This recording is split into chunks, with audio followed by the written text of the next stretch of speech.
Salut à tous, c'est la salle. Dans cette vidéo, on va parler de GTA V et de The Witcher 3. Eh oui, GTA V n'a pas été de taille sur un certain point face à The Witcher 3. Je vais vous montrer un extrait du trailer de The Witcher 3 pour que vous voyez quand même à quoi ça ressemble si vous connaissez pas ce jeu. Par contre, je fais pas la promo de ce jeu, moi-même je sais pas si je vais y jouer un jour ou pas.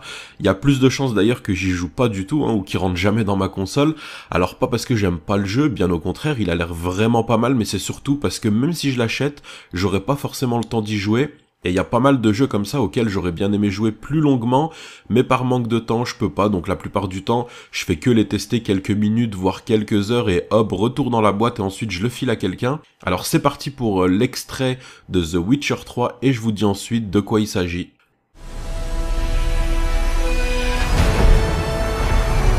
Chez CD Projekt Red, notre but a toujours été de vous embarquer dans des aventures à la fois légendaires et ancrées dans la réalité.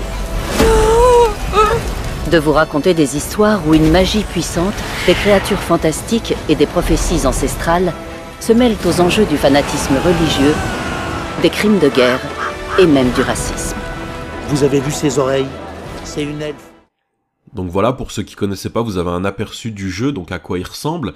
Alors on apprend que la taille de l'univers explorable de The Witcher 3 est plus étendue que celle de Skyrim par exemple, ou encore celle de GTA V, et là on a les chiffres.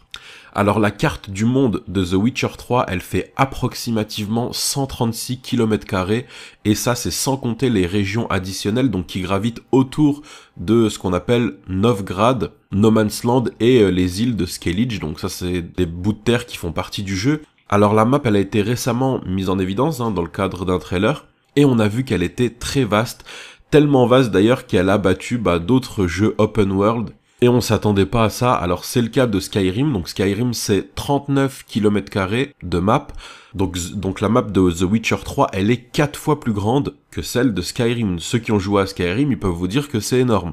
GTA 5, donc nous qui sommes fans de GTA 5, dans GTA 5 on a un univers qui fait environ 81 km², alors que The Witcher 3, c'est 136 km², presque le double. En tout cas, plus d'une fois et demie.